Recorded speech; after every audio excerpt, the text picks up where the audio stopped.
Hi friends, welcome to Therasas kitchen. இன்னைக்கு நம்ம சேனல்ல முறுக்குக்கு மாவு எப்படி அரைக்கிறதுங்கறத தான் பார்க்க போறோம்.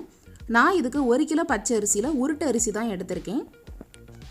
இந்த அரிசியை ஒரு பாத்திரத்துக்கு மாத்திட்டு இதுல கொஞ்சமா தண்ணி சேர்த்து 2 ல இருந்து 3 தடவை நல்லா வாஷ் பண்ணி எடுத்துக்கலாம்.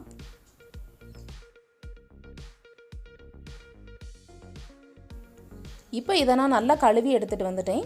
இந்த அரிசியை 2 பெரிய தட்டல மாத்தி ஒரு நாள் ஃபுல்லா நல்ல வெயில்ல காய வச்சு எடுத்துக்கலாம். நம்ம கடையில அரிசி மாவு வாங்கி முறுக்கு செய்யறதை விட இந்த முறுக்கு மாவை அரைச்சு வச்சுக்கிட்டோம்னா அந்த மாவுல செய்யற முறுக்கு ரொம்பவே டேஸ்டா இருக்கும். இப்போ இத நான் ஒரு நாள் ஃபுல்லா நல்ல வெயில்ல காய வச்சு எடுத்துட்டு வந்துட்டேன். இப்போ இதுக்கு தேவையான அளவுக்கு உளுந்து எடுத்துக்கலாம். 1 கிலோ உருட்டு பச்சை அரிசிக்கு 300 கிராம் உளுந்து சரியா இருக்கும். இது கூட 100 கிராம் பொரிக்கடலை எடுத்துக்கோங்க. இப்போ இந்த வெள்ளை உளுந்தையும் பொரிக்கடலையும் வாணலியில போட்டு வறுத்து எடுத்துக்கலாம். அடுப்புல ஒரு கடாயை வச்சுக்கோங்க. இதுல நம்ம எடுத்து வச்சிருந்த 300 கிராம் உளுந்தை சேர்த்து நல்லா வறுத்து எடுத்துக்கலாம். முதல்ல ஹை ஃப்ளேம்ல வச்சு உளுந்தை நல்லா சூடாகிறது வரைக்கும் வறுத்துக்கோங்க. உளுந்து நல்லா சூடானதுக்கு அப்புறமா குறைவான தீயில வச்சு வறுக்கணும். உளுந்து வறுபடாம இருக்க கூடாது. அதே நேரத்துல உளுந்து கரிஞ்சிரவும் கூடாது. அதனால குறைவான தீயில வச்சு நல்லா பொன்னிறமாகிறது வரைக்கும் வறுத்துக்கோங்க.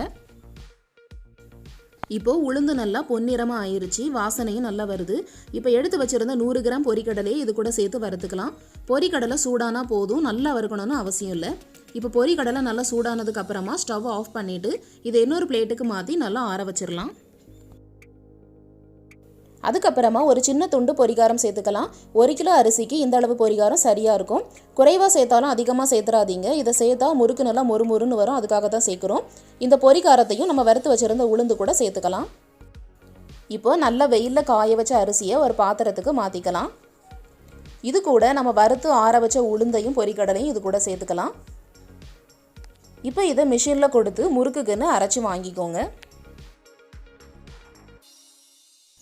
இப்போ இதை நான் மிஷினில் கொடுத்து அரைச்சி எடுத்துகிட்டு வந்திருக்கேன். நல்ல வாசனையாக இருக்குது. இதை நீங்கள் அரைச்சி வச்சுக்கிட்டிங்கன்னா உங்கள் தேவைக்கு இதிலிருந்து கொஞ்சமாக மாவு எடுத்து எப்போ வேணும்னாலும் முறுக்கு செஞ்சு சாப்பிட்டுக்கலாம். எவ்வளவு நாள் ஆனாலும் கெட்டு போகாமல் இருக்கும். இனி அடுத்த வீடியோவில் இந்த மாவை வச்சு முறுக்கு எப்படி செய்கிறதுன்னு நான் வீடியோ போடுறேன். மறக்காமல் பாருங்கள். இந்த வீடியோ உங்களுக்கு பிடிச்சிருந்தா லைக் பண்ணுங்கள். உங்கள் ஃப்ரெண்ட்ஸ் அண்ட் ஃபேமிலிக்கு ஷேர் பண்ணுங்கள். அப்படி தெரசாஸ் கிச்சன் சேனலுக்கு சப்ஸ்கிரைப் பண்ணுங்கள். இன்னும் ஒரு இன்ட்ரெஸ்டிங்கான வீடியோஸோட உங்களை நான் மறுபடியும் சந்திக்கிறேன். தேங்க்யூ ஃபார் வாட்சிங்.